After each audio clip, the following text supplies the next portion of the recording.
बिस्मिल्लाहिर्रहमानिर्रहीम। नाज़रीन, आप देख रहे हैं प्रोग्राम आज के अखबार और मैं हूं आपका मेज़बान एहसन रज़ा। नाज़रीन, अफगानिस्तान हुकूमत 3 माह बाद ख़त्म, ऐसा कहा गया है अमरीकी इंटेलिजेंस की जानिब से। और आर्मी चीफ अब्दुल वली भी मुस्ताफ़ी हुए हैं अफगान आर्मी के और नए आर्मी चीफ भी तैनात हो चुके हैं। हैबतुल्लाह देखना यह है कि वो कितना बेहतरीन कारकर्दगी करते हैं, इस पूरी सिचुएशन में दिखाते हैं। और ये भी कहा गया हमारे आर्मी चीफ की जानिब से, यानी पाकिस्तान की जानिब से और पाकिस्तान के आर्मी चीफ की जानिब से, जनरल कमर जावेद बाजवा की जानिब से कि कुर्बानी का बकरा ढूंढने की जो कोशिश है उससे गुरेज किया जाए। यानी कि यह वाज़ेह पैगाम दे दिया कि पाकिस्तान इस तमाम सूरत हाल में जितनी भी कोशिशें कर रहा है वो अफगानिस्तान के अंदर अमन की कोशिशें कर रहा है, ना कि पाकिस्तान को कुर्बानी का बकरा बनाया जाए। और वज़ीर आज़म पाकिस्तान इमरान खान साहब ने भी वाज़ेह कर दिया कि अशरफ गनी जो हैं वो मामलात बिगाड़ रहे हैं और पाकिस्तान ने भरपूर कोशिश की तालिबान को मुज़ाकरात की मेज़ पर लाने की। और जो तालिबान थे उनका मुतालबा भी था कि अशरफ गनी मुस्ताफ़ी हों और अशरफ गनी इस्तीफ़ा देते नहीं। और अशरफ गनी खुद चाहते हैं कि अमेरिका जो है अफगानिस्तान के अंदर वापस आ जाए, क्योंकि अगर अमेरिका वहाँ पर मौजूद होगा तभी अशरफ गनी साहब की जो हुकूमत है उसको दवाम होगा। क्योंकि अमेरिका भी पहले ये कहता रहा कि जब यहाँ से जाएंगे तो 90 दिन के अंदर अंदर जो है तालिबान काबिज हो सकते हैं। और उन्होंने तो 1 साल की, 6 महीने और 1 साल की बात की, लेकिन अब वो आहिस्ता आहिस्ता ग्रेजुअली कम होते होते 3 महीने पर भी आ चुका है। क्योंकि जिस तरीके से तालिबान की पेशरफ्त जारी है वो बहुत तेजी से इलाकों पर कब्जा कर रहे हैं। और अफगान और भारत का जो गठजोड़ है वो भी सबके सामने आया होता जा रहा है। यानी कि अफगान हुकूमत जो है भारत के साथ मिलकर पाकिस्तान मुखालिफ प्रोपेगेंडा कर रही है। हालांकि पाकिस्तान उनका बरातर मुल्क है और पाकिस्तान ने उनके लिए अपनी कई जानें दी हैं और सोशल मीडिया पर पाकिस्तान मुखालिफ प्रोपेगेंडा किया जा रहा है। फवाद चौधरी कहते हैं कि सोशल मीडिया प्लेटफॉर्म को इस्तेमाल किया जा रहा है, पीटीएम जो है वो इसके अंदर सरकर्दा है और पूरी कोशिश की जा रही है पाकिस्तान को बदनाम करने की। लेकिन हमें भी अपने मीडिया को स्ट्रॉन्ग करना पड़ेगा और जितने भी देखने सुनने वाले हैं उन्हें भी हर खबर पर गौर से देखना और जांचना होगा कि कौन सी खबर पाकिस्तान बयानिए की और पाकिस्तान मुखालिफ है। ये हमारे ऊपर भी जिम्मेदारी आयद होती है।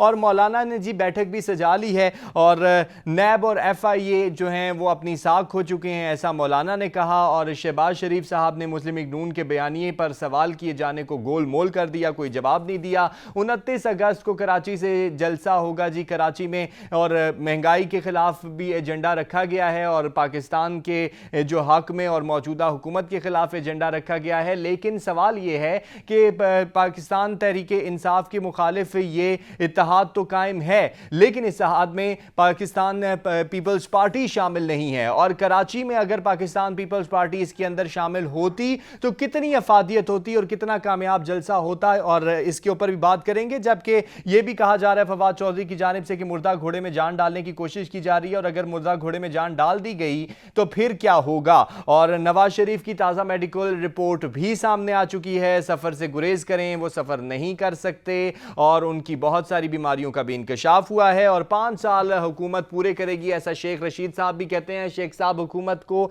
वक्त ही कितना रह गया, अब तो इलेक्शन की तरफ जा रहे हैं। आप अगर महंगाई कंट्रोल करने की बातें करते तो वो ज्यादा मुनासिब होती। इन तमाम मौज़ूआत के ऊपर बात करने के लिए जो शख्सियत हमारे साथ स्टूडियो में मौजूद हैं उनका तारुफ आपसे करा दूं तो जनाब खादिम अली मांडला साहब हमारे साथ स्टूडियो में मौजूद हैं। मांडला साहब, बहुत शुक्रिया। अफगान हुकूमत के हवाले से बात करेंगे। अफगानिस्तान की सूरत हाल बिगड़ती जा रही है, हम काफी अरसे से इसके ऊपर बात कर रहे हैं और अभी अमरीकी इंटेलिजेंस रिपोर्ट कहती है कि 3 माह बाद अफगान हुकूमत जो है वो खत्म हो जाएगी। पहले साल, फिर 6 महीने, अब 3 माह बाद। तालिबान बहुत तेजी से पेशरफ्त कर रहे हैं।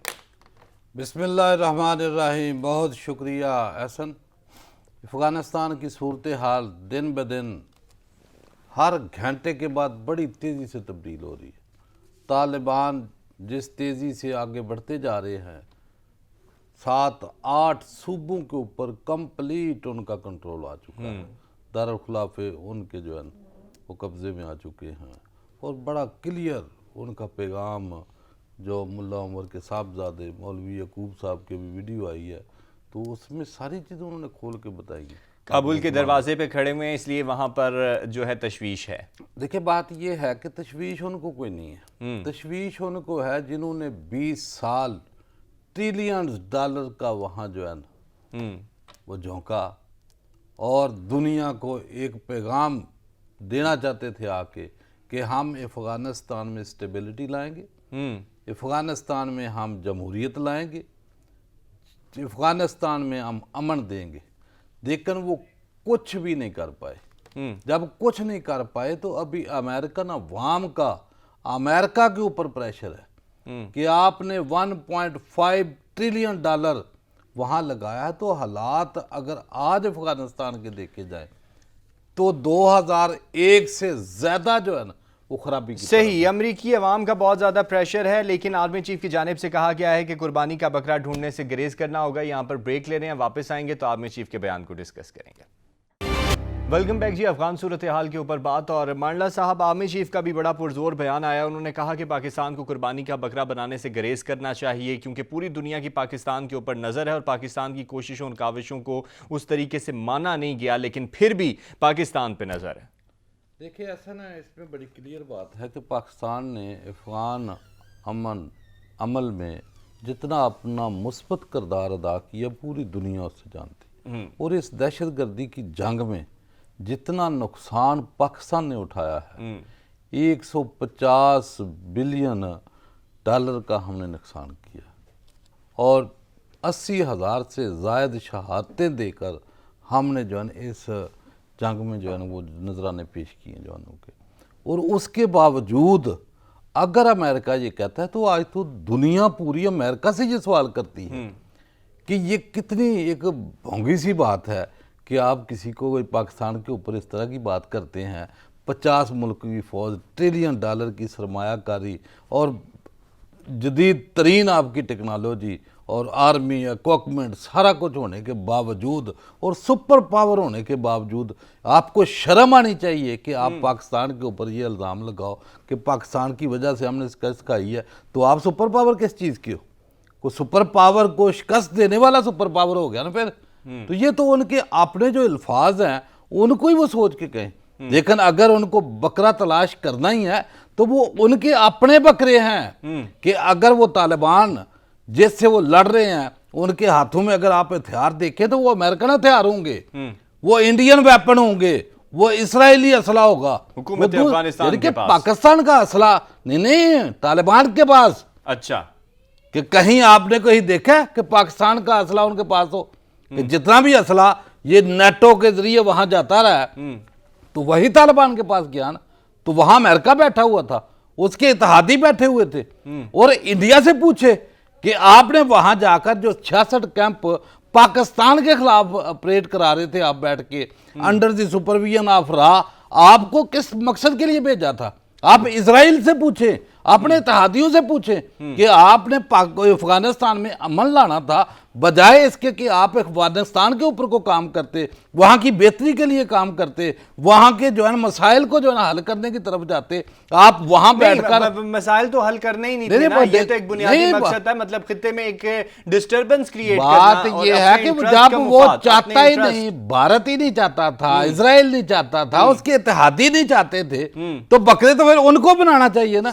पाकिस्तान की तरफ ये उंगली उठाना या पाकिस्तान के मतलब ये बात करना बिल्कुल गलत है। इसको पूरी दुनिया जानती है। इस तमाम सूरत हाल में जो इंडिया है वो भी सोशल मीडिया के ऊपर प्रोपेगेंडा कर रहा है पाकिस्तान मुखालिफ, लेकिन उसको भी बहुत ज्यादा शिकस्त का सामना करना पड़ेगा, जैसे कि इंडिया को हमेशा शिकस्त का सामना रहा है, लेकिन इंडिया को भी इस चीज से गुरेज करना चाहिए। देखिए बात यह है कि इंडिया गुरेज क्यों करेगा? इंडिया को शीरवार अमेरिका का असल है, इसराइल उसके साथ है।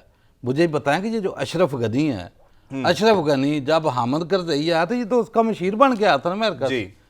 फिर उसके दौरे जो खत्म हुआ इक़्तिदार का तो ये प्रेसिडेंट बन गया। जब बनता तो फिर भारत ने इसको गोद में ले लिया। सही, ये भारत की जबान जो है ना वहां बैठ के बोलता रहा। ये अमेरिका को समझ नहीं आ रही थी कि ये बैठा हुआ वहां है, हर वो बात करता है जो भारत का बयानिया है वो अशरफ गनी जो है वो खुद बयान करता है। लेकिन वो तो कहते हैं जी हमारे पॉलिटिकल टाइज हैं जी, हमारी तो पॉलिटिकल टाइज क्या? देखिए बात यह है कि जब ईओ डिसइन्फोलेब उसमें सारी चीजें वाज़ेह हो गई कि इंडिया के क्या काले करतूत हैं। 750 से जायद फेक जो है वो मीडिया आउटलेट ने बनाए, कितनी एनजीओ फेक, सारा कुछ होने के बावजूद सारी दुनिया के सामने वो तो पाकिस्तान ने निकाला था ना, को पाकिस्तान ने वो जरूरत की थी, वो तो इंटरनेशनल जो अदारे हैं उन्होंने बाहर निकाला कि ये करतूत है भारत का, और वो सारा प्रोपोगंडा जो है वो पाकिस्तान के खिलाफ हाँ, और इस्तेमाल अभी भी करता है। सोशल मीडिया और को वो अभी भी इस्तेमाल वो कर करते रहा हैं। है। और उसमें जो अफसोसनाक और दर्दनाक बात है हमारे लिए कि जो पाकिस्तानी जिनकी तरफ इशारा किया इन्होंने, पीटीएम और जेयूआई और ये नून लीग, इनके भी जो है वो मीडिया ग्रुप जो है वो उसमें शामिल है। तो मेरा ख्याल है ये जो ग्रुप पाकिस्तानियों के बीच में शामिल है, ये हुकूमत वक्त को चाहिए कि इनका नाम ना लें। क्या ये भी कोई यूएन में दरखास्त करने वाली बात है कि जैसे कश्मीर आज़ाद करा दो, फलाना करा दो, और भाई इनको पकड़ो, इनको बंद करो। कि अगर आपको पता है कि पीटीएम कर रही है और कौन कौन सी जबान इन्होंने दारू के खिलाफ इस्तेमाल नहीं की है, तो अभी आप बयानों के ऊपर रहेंगे। बयानात से आगे बढ़ना होगा, इनको जेलों की सलाखों में बंद करना होगा। जो गद्दारी के जो है ना वो फतवे लगा रहे हैं बैठकर, मुझे बताएं कि अपनी जबान से अफवाज पाकिस्तान के ऊपर, मुल्क पाकिस्तान के खिलाफ जो जबान खोलते हैं, तो उनके लिए बयान जो है वो काफ़ी नहीं है। अमली तौर के ऊपर उनको शिकंजे में टाइट किया जाए और उनको उल्टा लटका जाए, ताकि ये जबानें जो है ना वो बंद हों। जब तक इनकी जबानों को आप खींचेंगे नहीं, चलो बाहर इंडिया के खिलाफ तो हम बयान दे सकते हैं कि वो प्रोपोगंडा कर रहा है, अफगानिस्तान अशरफ गनी हुकूमत कर रही है, इजराइल कर रहा है, या अमेरिका हमारे ऊपर को बात कर रहा है, तो जो पाकिस्तान में रहते हैं उनके ऊपर बयान की जरूरत नहीं है। जितने भी प्रोपोगंडास किए जा रहे हैं इस बात की गमाजी करते हैं कि वो लोग चाहते ही नहीं कि वहां पर अमन हो। देखिए बात यह है कि वहां तो अमन, ये तो आज अमेरिका को खुद हिसाब देना है कि आपने 20 साल के बाद अगर जो बाइडन आकर ये कहता है कि जनाब हमने आपको ट्रेन कर दिया, आपने आपकी जो आर्मी है वो उसको ट्रेनिंग दे दी है, इक्विपमेंट आपको दे दिया है, तो क्या 20 साल पहले जब आप आए थे तो क्या ट्रेनिंग देने के लिए आप आए थे? भाई उस वक्त क्या आपका एजेंडा था? वो एजेंडे को सामने रखें कि क्या आपने वो फुलफिल किया है, उसके ऊपर आपने अमल किया है। आप ये थोड़ा ही आए थे कि हमने ट्रेनिंग दे दी है, और ट्रेनिंग क्या दी है? अभी मुझे बताया ना, ये जो जर्नल उनका चेंज हुआ है, जो नया जर्नल उन्होंने हैबल लगाया, 35 साल उसकी उम्र है, 35 साल का चीफ, मुझे बताएं क्या वो कारकर्दगी दिखाएगा वहां बैठकर? सही, वो भी भाग जाएंगे। अभी तो खुद अभी तो बहुत से ओहदेदार जो हैं वो मुस्ताफी हो रहे हैं, लेकिन हम सोशल मीडिया के हवाले से बात कर रहे हैं। लेकिन साथ साथ जहां पे भारत प्रोपेगेंडा कर रहा है, तो अवाम पाकिस्तान को भी बाखबर रहने की जरूरत है कि देखना ये पड़ेगा कि कौन और कहां पर पाकिस्तान मुखालिफ बयानियां इस्तेमाल कर रहा है पाकिस्तान के खिलाफ। देखो बात यह है कि मीडिया, अवाम पाकिस्तान, हर बंदा जानता है कि हमने अपने मुल्क के साथ किस तरह वफादारी निभानी। वो मीडिया हो, वो आम हालात हों, जैसे भी हालात हों, और जहां जो भारत नवाज बयानियां लेकर जिनकी तरफ बिल्कुल क्लियर इशारा भी है, बोलते भी हैं, जैसे ये नवाज शरीफ ग्रुप है और ये जेयूआई और ये पीटीएम, ये सारी दुनिया के सामने हैं। जब बोलते हैं तो इनके लिए मुझे बताएं कि अवाम या मीडिया क्या करे? अदारे सोए हुए, अदारे जो है बयान देने के लिए, हुकूमत बयान देने के लिए, कि भाई अगर इनके सबूत आपके पास आते हैं तो आप इनको बंद क्यों नहीं करते हो? नहीं, पीटीएम के हवाले से तो हो रही है, जेयूआई पे और उनका भी नून लीग के हवाले से है ना, क्यों नहीं है? अच्छा, बिल्कुल है, किसने कहा नहीं है कि इनके भी मीडिया हाउस जो है वो उसके साथ मिलकर काम करते हैं। ये तो सबूत है, यही तो प्रेस कॉन्फ्रेंस में भी बताया, इससे पहले भी कई दफा बता चुके हैं। तो मेरा ख्याल है कि जो मीडिया के ऊपर इस तरीके की जो है ना, ये जो है आपकी FIA, साइबर क्राइम, दूसरे बैंक, 50 किस्म के दायरे बनाए हुए, तो इन दारों का काम है उन लोगों को पकड़ कर इबरतनाक सजा जब तक आप नहीं देंगे तो फिर इनके बच्चे पैदा होते जाएंगे। जब बच्चे पैदा होंगे तो कितने बच्चों को फिर मारोगे? भाई आप कंट्रोल करें उनको, सख्ती जब तक नहीं करेंगे, उनको सजाएं नहीं देंगे, बंद नहीं करेंगे, तो बाहर के लिए तो हम बयानात दे सकते हैं, मीडिया भी बोल सकता है, लिख भी सकते हैं, हर जगह के ऊपर गवर्नमेंट जो है वो अपने खारजा मिनिस्टर के ज़रिए, प्रेस कॉन्फ्रेंस के ज़रिए जो दुनिया को जो है ना बयान दे सकती है। लेकिन जो अपने मुल्क के अंदर जिनकी तरफ इशारा करते हैं, कल फवाद चौधरी ने कहा, उसके साथ वो मईद यूसुफ भी बैठा था। नहीं, मईद यूसुफ साहब ने तो ये भी कहा ना कि उन्होंने जितनी भी पुरानी वीडियोस हैं वो उठा के लगाना शुरू कर दी हैं, जो कि गुमराह कुन हैं, और बरतानिया को भी गुमराह किया जा रहा है। लेकिन उनको भी पता है कि ये पुरानी वीडियोज़ हैं, लेकिन अंदरून खाना तो कोई ना कोई गोशा है, लिंक्स हैं। देखिए बात यह है कि जब कोई बयानिया निकलता है जहां से, उसको रीट्यूट कर देते हैं बाहर वाले, और सारा सबूत मौजूद है हमारे पास। हम तो पूरी दुनिया के देखो ना, वो उसका हकीकत से कोई तल्लक नहीं कि हमने अफगानिस्तान के अमन के लिए जितना नुकसान उठाना मेरा ख्याल है कि इतना शायद अफगानिस्तान ने भी नटाया जितनी शहादतें हमने दी, कि इससे ज्यादा हम क्या कर सकते हैं। सही बावजूद उसके भी हमारे ऊपर अगर कोई इल्जाम आता है तो मेरा ख्याल है ये दुनिया हाँ उसकी तरदीद करनी चाहिए, और जितना भी पाकिस्तान मुखालिफ बयानियां हैं उसके मुतालिक हमें बिल्कुल आगाह रहना चाहिए। ब्रेक पर जा रहे हैं, वापस आएंगे तो पीडीएम जलसा करने जा रही है, उस हवाले से बात करेंगे, हमारे साथ रहिएगा। वेलकम बैक जी। मौलाना ने बैठक सजा ली है और एक मरतबा फिर से पीडीएम जो है वो मुतहरिक होती हुई नज़र आ रही है। तो मांडला साहब, मौलाना साहब ने बैठक सजाई और शहबाज शरीफ भी वहाँ पे मौजूद रहे। मुस्लिम लीग नून के बयानिए पर शहबाज शरीफ बात गोल मोल भी कर गए। 29 जनाब अगस्त से धरना जलसा और फिर उसके बाद धरने की बातें भी हुई, तो कोई कामयाब जलसा होता हुआ नज़र आ रहा है कि कोई नहीं? देखिए बात यह है सर कि पीडीएम के मुतल्लक बड़ा क्लियर स्टांस शुरू से मेरा कि इनकी टांगों में इतना दम नहीं है, ये सारा जेलों का माल 2 नंबर। इनके मुकदमात आप देखिए, मुकदमात की तरफ जब इनका थोड़ा सा सख्त किया जाता है तो ये सारी बारात चोरों की इकट्ठी हो जाती है, बटेरों की इकट्ठी हो जाती है। ये जाना उन्होंने कहाँ था, ये मुझे बताएं। जो शहबाज शरीफ खड़ा था, ये अभी मेरा ख्याल है कोई 1.5 करोड़ के साथ 7 अरब मनी ट्रेल इसके पास नहीं है। बाप इसके मुकदमात देख ले, फिर इसका भाई जो बाहर मफरूर आजम, जो इसकी वो चिट्ठी जैसे वो कतरी खाता आ गया था, अभी किसी डॉक्टर का खाता आ गया जी।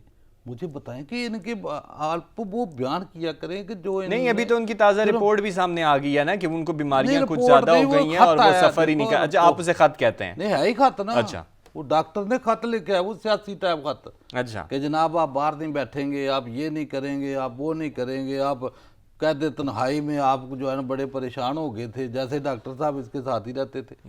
मुझे बताएं कि कोई रिपोर्ट बताएं ना कि जी वो सफ़र आप नहीं कर सकते, आप कहीं बाहर बैठ नहीं सकते। तो ये सारे काम तो वहाँ मसूफ कर रहे हैं बैठकर। तो ये अवाम पाकिस्तान को धोखा देने की ये झूठे तो शुरू से हैं, सर्टिफाइड झूठे हैं। तो जब झूठ ही बोलना है तो ये मौलवी साहब जो है ना वो 4 दिन ठहर के फिर बुला लेते हैं। नहीं तो जब जाने लगे थे तो हुकूमत के तो हाथ पांव तब भी फूले हुए थे ना? नहीं, हुकूमत के तो फूलने क्या, मैं तो कई दफ़ा कहता हूँ कि ये हुकूमत बयानात जो देती है, बयानबाजी बंद करे। और वो जिन्होंने उसके वो क्लच प्लेटें नीचे ऊपर की थी, वो डॉक्टर सारे ला के अवाम पाकिस्तान के सामने उनकी शक्लें तो दिखाएं कि जो कहते थे चल ही नहीं सकते, पता नहीं क्या हो जाएगा, कहाँ हो जाएगा। तो यहाँ जो लेबार्टरियों का आलम है वो तो पूरी दुनिया उससे वाकफ है कि यहाँ का अगर वो साकिब निसार जब चीफ जस्टिस था तो वो शराब की बोतल पकड़ता है तो वो अच्छा, शहर बन जाती है। 29 अगस्त का जलसा कामयाब होगा कि नहीं? सिर्फ एक लाइन का जवाब चाहिए। जलसा तो बड़ा हो जाएगा, उसकी वजह कि अभी सिंध की तरफ रुख इन्होंने किया है। हाँ, लेकिन पीपल्स पार्टी नहीं है उसके अंदर। करेगी। अच्छा, करेगी सपोर्ट, ठीक है। इस तमाम सूरत हाल में पीपल्स पार्टी भी सपोर्ट करेगी। देखना यह है कि 29 अगस्त का जलसा पीडीएम कामयाब कर पाती है या नहीं कर पाती, और उसके बाद क्या लाए अमल होगा। पाकिस्तान जिंदाबाद। अल्लाह हाफ़िज़।